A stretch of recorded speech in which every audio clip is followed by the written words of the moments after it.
our buyer's premium is added to the Okay, it says this meeting is being live streamed. premium.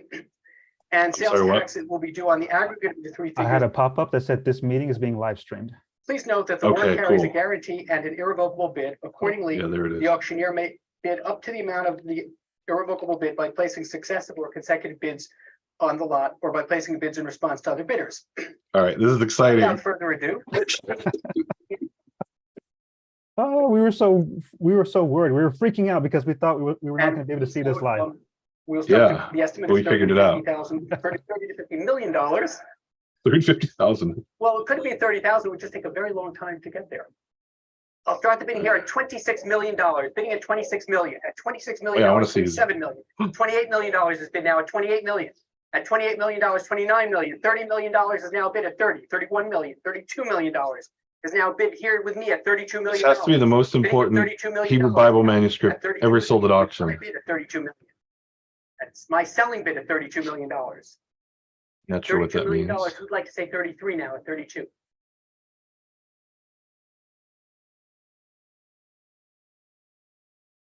$32 million. $32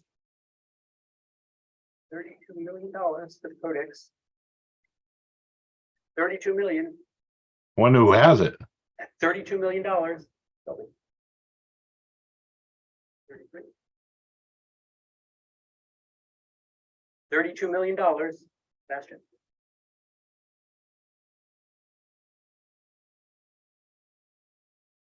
$32,500,000. Thank you. At $32,500,000 now, it's with Julian at $32,500,000. Who's Julian? $32,500,000. Who's he represent? The $1 million question there. $32 million question. $33 million now. So the owner told me a story of how he bought this in 1989. It sold in an auction and his uncle was bidding on it and his uncle lost. $33,500,000 I'll take. And so he went to the buyer and said something like, how'd you like to make $1 million in an hour? And he's like, oh, sure, of course. And he bought him for like $1 million more than the guy paid, something like that. 33 million. Stuck it in a vault in a safe, and it's been there since 1989 until recently when it was brought out. They brought it out in 2015 to photograph it, and then in 2019 when I went there with the team to examine it. And I guess they took it out when they did the carbon-14 test. Do you know when they did the carbon-14 test, Nehemia? What's that? Do you know when they did the carbon-14 test on the Codex? I don't remember off the top of my head. I could look at the data. It's a good question. With the Codex. Take your time. Yeah, take your time. $500,000 has been now at $33,500,000. $33,500,000. Tell me it's your turn. I don't see this going to 50 at this rate, huh? But I don't know how this stuff works. So it seems like there are two major players right now, at least. Are you bidding something? This is exciting. Bastion? Bastion, you bidding? At $33,500,000, then it's Julian's bidder at 33. And it's halfway up. $34 million. Thank you. Nope. 33,500,000, then it's still on my left. At $33,500,000, then Julian's bidder. Anything in the room? At $33,500,000. Okay, so here's a report from $33,500,000 through, if it is with Julian at $33,500,000. So the carbon-14 was in 2018. Okay. Swiss Federal Institute of Technology in Zurich. Fair warning then. Definite no? This might be it. Fair warning then with Julian's bidder at $33,500,000. Who's Julian? Michael, you're out. Try one more. Bastion, you want to try one? You're almost there. Almost there. Okay. So there's three bidders, it sounds like. Mm-hmm. Say please. What happened again? at 33,500,000. And we fall through.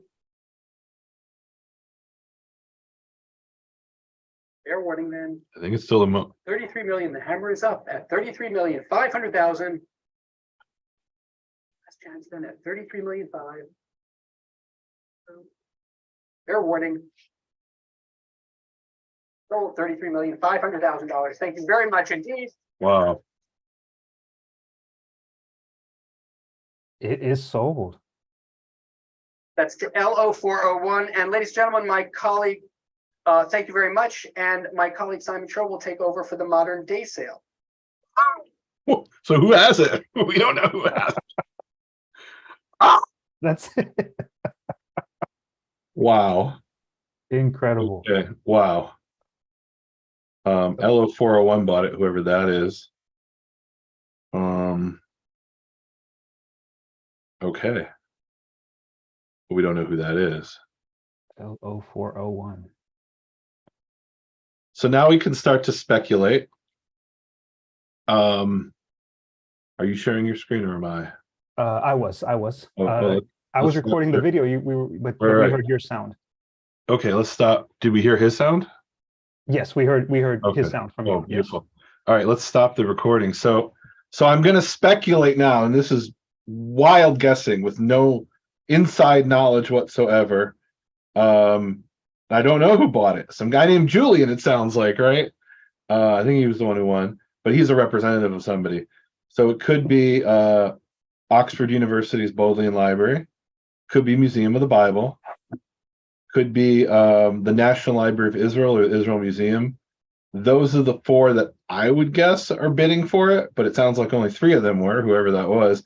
And I really have, and it could be some private purchaser who's going to put it on permanent loan at one of those institutions, right? Meaning, like, I don't think the National Library of Israel has $33,500,000, but there could be somebody who has that money who says, I'm buying this, I'm not going to put it in my living room, I'm going to have it on permanent loan, under my name and put it in the National Library of Israel or the Israel Museum or someplace like that, right?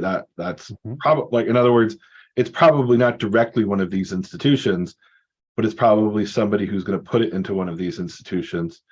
This is exciting. Wow, 33,500,000. And it's interesting because the estimate was it was going to go between $30 and $50 million, and apparently those three bidders decided in advance that they weren't going to go that high. Evidently, right? Or they would have gone higher. So that's interesting. I wonder how they decided how much, like, I don't know anything about this stuff, right? Like, and I was really close, Nelson.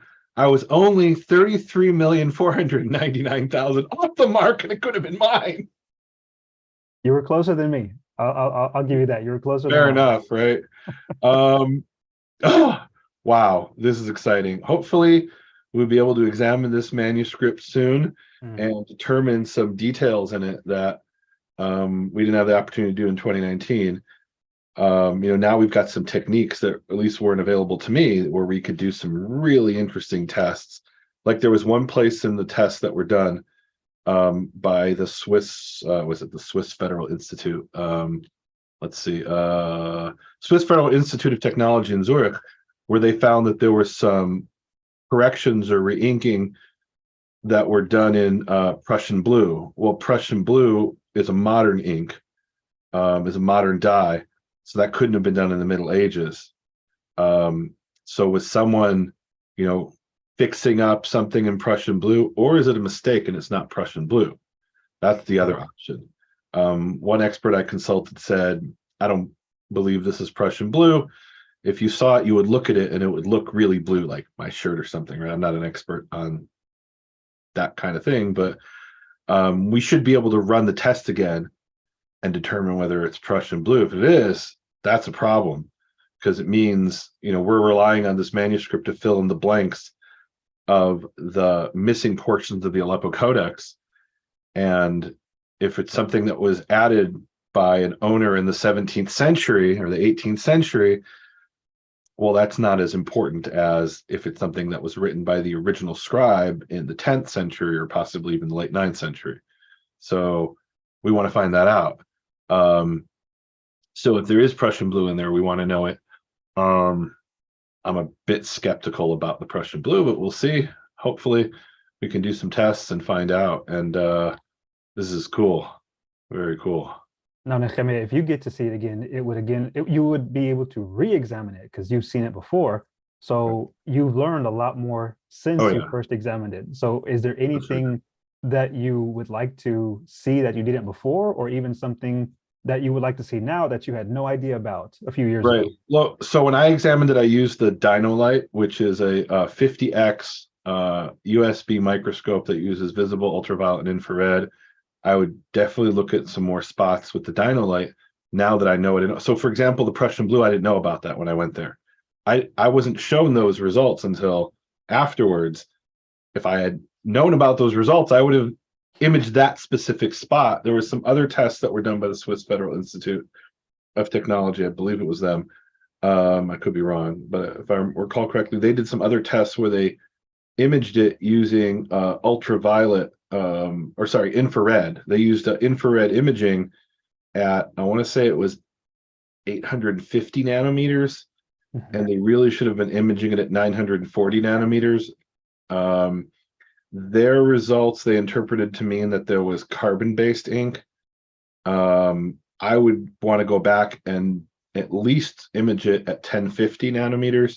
And from that, we would have a much better idea if there's really some carbon-based ink. The main ink is not carbon-based, but it could be that there was some touch-ups and re-inking where the ink flakes and you trace over it that were done with either carbon ink or what's called a mixed ink, which is both carbon and iron gall. And then way to know that is really to get the imaging at the minimum 940, but really we would like to have an image of the full page at 1050. Really what we should do with this manuscript is do multispectral imaging. So we have, they do like over 20 different images. They do it at different wavelengths with different light sources, what's called raking light, all kinds of different, you do a series of images. It's controlled by a computer. There's so many images you do. It's not practical these days for a person to do it, but you press a button and it's actually kind of blinding. I've sat there for a week while this was, with the team that was doing this on some Torah scrolls, and you have all these light, like you have to close your eyes and you're still seeing the lights through your eyes. I found it a bit disorienting. But yeah, so we definitely want to do multispectral imaging, ideally on this manuscript. And then we would want to come back with some X-ray fluorescence using a machine like the RTAX to really test some of those spots, especially the Prussian blue, like that we got to test. We have to know if really there's something that's that is that late. And then with the 1050, we would then test those spots to see if they're either pure carbon ink or they're mixed carbon and iron gall. Because you can't tell with 1050, you can only tell if the carbon's there, not if it's carbon and if it has the iron gall ink. For that, you need a machine like X-ray fluorescence. So yeah, no, there's definitely things that number one, I didn't have access to those tools when I went there in 2019. Even if I in theory had access to them, they weren't there at that particular location that I could have activated them. But now well, depending where it shows up, right? But hopefully whoever has purchased it, whoever Julian is, Julian, we need the manuscript. We want to test it. We have all kinds of important tests. And if not me, then hopefully somebody else will do these tests so we can read those results. Yeah, though there's definitely some tests that should be done in this. I think we should repeat some of the carbon-14 tests just to verify them. It was really interesting. The carbon-14, there were two different things that were tested. There was the main parchment, and then there were repairs, and the repairs were obviously later. And the repairs, if I remember correctly, were dated to like the 12th century. So that's really interesting. There's there were two Masoretes who actually wrote comments. There was a Masorete who wrote comments, and another one came and erased his comments and put his own comments in, and then filled in other spaces that weren't used for the second Masorete's comments. And it's not clear when that was done. The second Masorete mentions Aharon ben Asher, but I've heard suggestions that maybe the second Masorete is even 12th century. Well, around the 12th century, or I don't remember, it was 12th or 13th, is when they did the repairs. And a lot of the repairs they had to do was because of the second mastery. So when he erased the work of the first mastery, he used a sharp implement, like the edge of a razor or something, to scrape off the old ink. But when he did that, he damaged the parchment. And then some of that, the edges at the bottom then started to loosen and be weakened, and they had to reinforce those. That was one of the reasons, not the only reason. So if that was done in the 12th century and the second mastery worked in the 12th century, where the repairs shortly after the second mastery's work, that doesn't make sense. Possible, I suppose, but there's a bunch of open questions that need to be answered, that are worth answering, especially given the importance of this manuscript. This manuscript isn't a great work of aesthetic art. It's a work of intellectual art. It is a masterpiece of the Masoretic tradition, which is an attempt to perfectly reproduce the biblical text as it was transmitted by Jewish scribes. And this is one of the key manuscripts that are part of that tradition. And what makes it really important is its closeness to the Aleppo Codex, which is, the ultimate manuscript of the Masoretic tradition.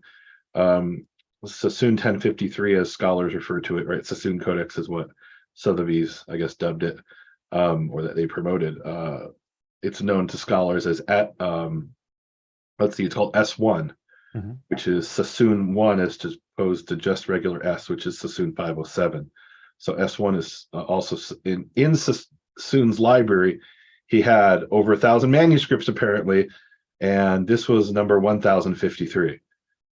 As they cataloged it, I guess they wrote that number on. So yes, Sassoon 1053 is really one of these key manuscripts, along with Sassoon 507, also known as the Damascus Crown. By the way, there's two manuscripts called the Damascus Crown. One is Sassoon 507 from the 10th century. The other one is Sassoon, I actually don't know the number of the other one, of the other Damascus Crown. Maybe it's not even from the Sassoon collection. I don't remember off the top of my head, but it's from the 13th century and it's not particularly important. The later Damascus Crown. They're both today at the National Library of Israel. Hopefully they'll be joined by their brother, Sassoon 1053 or the Sassoon Codex at the National Library of Israel, or some other noble institution of that nature, and made available for scholars to study and the public to see. So Nehemia, earlier you gave us a list of possible institutions that will now house the manuscript. Is there one in particular you have a preference for, so that we can see it and do these tests? I don't know if it's my place as a scholar to express a preference. I think those are all noble and respectable institutions, and it would be a great contribution to I think to the world for it to show up and be housed at any of those institutions. That's a very diplomatic answer. Yeah, I mean, whoever has it, as long as they let me examine it, that's what's important. That's what's important. As long as they keep it in, good conditions with good, in the proper humidity and proper, keep bugs off of it and stuff like that, right? That's really what the most important thing is, right? That you keep it under the proper conditions. Like, this is not a manuscript you should be putting in your living room. You should also be careful what safe you put it in, right? If you stick it in a safe and the safe doesn't have the proper control conditions, you could do more damage to it in the safe than you would do in your living room. Safes tend to trap moisture, and if you put it in a sealed safe and it trapped in the moisture, that would be a disaster. I've gone into safes that were sealed in that way and seen manuscripts that later the owners had to spend hundreds of thousands of dollars to refurbish those manuscripts, and you can never get them back to what they were before you did the damage, right? So like when I went into the vault with the Aleppo Codex, there's gauges all over telling you what the humidity is and what the temperature is, and the main thing is you want to keep those at a constant rate. What's really bad for manuscripts is the temperature to go up and down. Change is not good for parchment and leather. So, yeah. Wow. So you very recently, you and Vince Bylar, he's a scholar at Cambridge. He talked about what could now be the ramifications of a manuscript like this going for this amount. Now that we know the amount, he said it's possible that we can start to see many other things come up now, manuscripts that nobody has seen before, manuscripts that scholars have never looked at, because of the value of the Sassoon Codex now. So may it be that we see. Absolutely. Yeah, absolutely. Look, there's specific manuscripts that we know about. There's a man in London named David Sofer who has some really important manuscripts in his collection. One of those ended up being sold to the Museum of the Bible a few years ago, and now they called it the Washington Pentateuch. Okay. But he has other manuscripts in his collection. There are some Torah scrolls that were in the Sassoon collection that were sold decades ago. Where are those Torah scrolls? We don't know. Well, I don't know. Let's see. Somebody knows.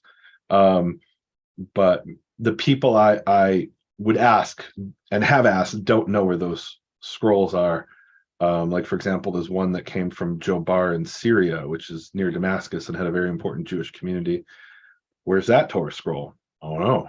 So there's a bunch of things that we know specifically about that are in presumably private hands that we don't know the exact location of today. And hopefully those will come to the surface and be made available to institutions. I guess there's $33.5 million less to spend on those now, but I volunteer all those institutions to buy those manuscripts because I don't have the money to, and keep them properly. But I mean, there's a lot of important stuff out there. Yeah, I was talking to somebody who was following an auction for a single page of a 10th century codex, right? So let's just put this in perspective. Here's a 10th century codex, Sassoon 1053 or Sassoon Codex, that just sold for $33.5 million. It's 800 pages. I'm going to do the math here. I'm really bad at math. 33,500. Okay, divided by, let's call it 800 pages. It's like 790 something with text. That's $41,875 a page. Let's call it $40,000 a page. So he was following this auction that was going on in Israel. I believe it was in Israel, and nobody bought the page. So he contacted the sellers, the auction house or whatever, and he said, "I'll buy it for," and I don't remember what he said, something like $1,000, right? And they're like, "Sure, nobody else bought it. It's yours." And so he got a pretty good deal. That's what I call a bargain. Unless it turns out that was stolen, and then he loses his $1,000 and the page from the 10th century codex. That would suck. To say the least. Right. Now, how do you know if it's stolen? Not so easy to know that, right? So one of the beauties of Sassoon 1053, the Sassoon Codex, is we have a very clear chain of custody that goes back to, actually, quite frankly, what's important is that it goes back before the UNESCO convention went into force. Because, I mean, let's be honest, the museums of Europe and even the US are full of things that were stolen from all over the world. Like the most famous example is the bust of, what is it, Nefertiti, I think it is, in Berlin. Okay, well, the Germans went there in the 1800s and pillaged Egypt and took it, right? Maybe they bought it, I don't know, but they bought it from someone who wasn't authorized really to sell it. But what do you mean by authorized? So today, if you were to do that, it would by international law be returned under the UNESCO convention to the country of origin, right? So as long as you have the piece of cultural property predating UNESCO, well, you can give it away if you want, but I guess there's still the matter of just theft. I don't really know. I'm not an expert in international law. I don't really understand this stuff. But I know there have been situations where somebody had something they bought on the black market. There were situations where they bought it at a legitimate auction, and the auction house knew better and covered up the fact that this was smuggled out of a country. And here's where things get a little bit tricky. We say the word stolen, right? So what does stolen mean? So, I have this pen and I know about this pen. I don't remember where I bought it or when I bought it, but it's in my possession. And if you break into my house and you take it, you've now deprived me of a piece of property that I own. By the laws of most countries, and I think the UNESCO convention actually, countries can claim artifacts as their property, even though the country didn't know the artifact existed. So if I go and I dig in the Tel mound in Israel and I extract, I don't know, a coin, right? And I put it in my pocket and I walk away with it, that's considered theft, even though Israel didn't know that coin existed, right? They didn't, I'm the one who found it, right? But I found it, and Israel's a little bit tricky because Israel's not part of UNESCO. But Israel has its own antiquities law of some sorts. I don't know the details exactly, but it's basically very similar to UNESCO.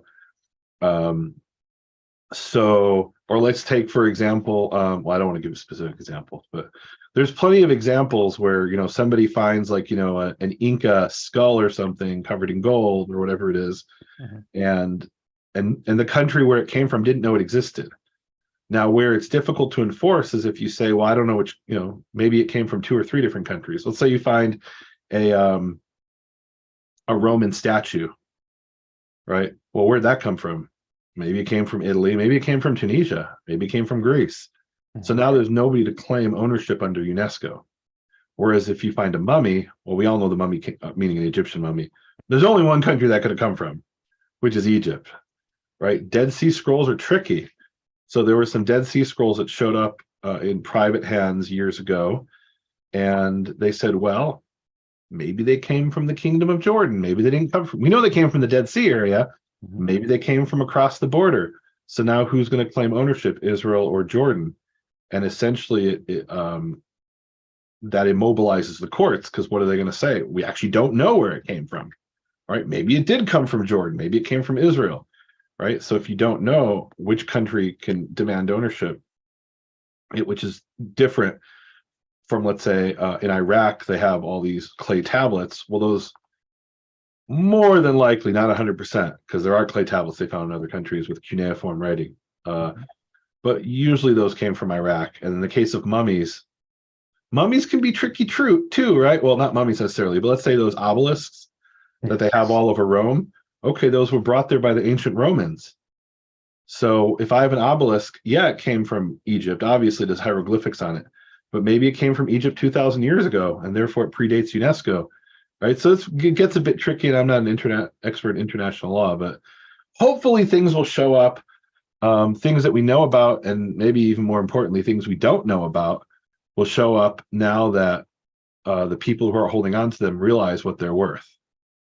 So we hope so. Lots of murky waters, but the nice thing is that that's not the case with the Sassoon Codex. Now well, we don't know who bought it actually. Right, it could be some Japanese billionaire who's going to stick it in his living room and show it to his friends when they come over and not fully understand what it is. That's pretty unlikely, though. It's my guess is that it's one of those 4 institutions I mentioned, or somebody else. Right? I mean, I don't really know. I don't know that much about the antiquities market in that world, but yeah, I think for a $3.5 million or $4.5 million, I think he told me, if I remember correctly, it's been 4 years. But I thought he told me he paid $4.5 million. So if you consider that's a 10-fold return, that's a pretty good investment. Now, what did it cost him for the last, I don't know what, is that 30 years to house it? And, you know, okay, well, then he got to enjoy it also for the last 30 years. So, but no, that's pretty good. I guess, I don't know. Maybe I'm wrong. Maybe you could have put that into a hot dog stand and made more. Investment is not my field of expertise. But I know this is a really important codex. It's definitely the most important Hebrew Bible manuscript. Let's say medieval Hebrew Bible manuscript that's ever been sold. Because you could argue the Dead Sea Scrolls, when they were sold, were more important, right? But I actually don't think so. I think this is more important than the Dead Sea Scrolls, but because it really is more of a contribution to the knowledge about the Masoretic text than the Dead Sea Scrolls. And there were thousands of Dead Sea Scrolls that ended up being found, right? So I don't know. You could make that argument, but it could go either way. But yeah, no, this is definitely, as far as medieval Hebrew Bible manuscripts, the most important one that's ever been sold at auction that I know about. So I mean, like, for example, the Washington Pentateuch, this is definitely more important than that. And that was sold in a private sale, not at auction, as far as I know. So I don't actually know, but I believe it was. I never heard about the auctions, put it that way. So no, this is exciting stuff. This is wow, and it was over so fast. I think I looked at the time. It was about 6 minutes, 7 minutes. And I was waiting for that thing where he says, 33, 33, 33, or 33, 35, 33, 35, 35. That didn't happen. He's like, Julian, would you like to match that? Brian, or whatever the other guy's name was. I think when they get in the millions, they talk a lot slower. Yeah, and I think they also I guess there were 3 bidders, and he knew who the 3 bidders were. Yes, yeah. So I wonder who they were. I wonder if we'll ever know. I guess we'll probably know at least who the winner is. Yes, sir. So especially if they put it on permanent loan, at least we'll know where it's going to be. Right. I think that's yeah. Mm-hmm. Yeah. I was going to say I think that's just as important than knowing who bought it. Absolutely. I mean, frankly, whoever bought it is kind of irrelevant to me. I just want to have access to it for the public and for scholars. That's what's important to me. Absolutely. We already have high resolution color images online at ihbmr.com, and those were provided by the seller, Jacques Safra, who graciously gave us permission to publish those images and make them available to scholars and the public. And we spent a long time going through each and every page and identifying what the first verse was and the last verse, the first verse and the last verse. And now if you want to find something, you can find it very quickly. Well, I guess you probably have to know some Hebrew, but even if you don't know Hebrew, you'll be looking at the right page. And he graciously let us share that with the public, and I'm really excited about that. But it would be amazing to have multispectral images where you could actually distinguish between the original ink and the ink of the re-inker. Because what happened is the ink faded over time, especially on the pages that, there's 2 sides of a piece of parchment, hair and flesh. And literally hair is the side that used to have hair on it and they scraped off the hair. And flesh is the inner side that you scrape the flesh off. The ink doesn't stick that well to the flesh side over time. It flakes off. And so the flesh side pages were re-inked. Not all of them, most of them, or many of them. And that's where, okay, now the question is, am I looking at the ink that was written in the 10th century? Or is this ink that was applied in the 12th century? It's a really big difference, because 12th century Hebrew Bible manuscripts are much more common than 10th century Hebrew Bible manuscripts. And that's a question that up until now, without the color images, there was no way to answer that question.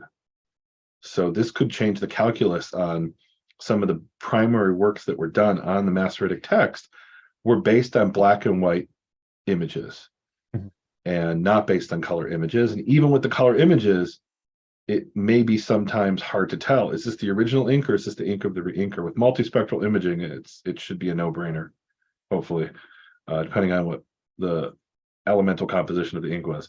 But in theory, it should be much clearer with multispectral imaging. So hopefully that will be done soon. So Nehemia, another very important medieval Hebrew Bible manuscript you had the opportunity to look at was the Leningrad Codex. And so you just talked about how the ink didn't stick so well to the flesh side of a page. And, you showed me many pages of the Leningrad Codex where full pages were re-inked for that very reason. So you who being in St. Petersburg and seeing the manuscript and seeing what it looks like to with your naked eye see a page that's been re-inked, does it really look that different than we see on with an image? Well, the beauty of the Leningrad Codex is the re-inker used a carbon-based ink. So with infrared images, particularly if we can get images at 1050, I use 940 because that's what I had access to. But if you could photograph all of the pages or all of the flesh side pages with infrared, you would immediately and indisputably be able to say, oh, that's not the original ink, that's the ink of the re-inker. Which is important. We're putting so much weight and faith in, and I mean as scholars, we're putting so much faith into the Leningrad Codex and saying, this is the Masoretic text, this is the text that we print in our Bibles, right? In the scholarly Bible is called the Biblia Hebraica Stuttgartensia, BHS. They're now coming out with another version, BHQ. It's an ongoing process.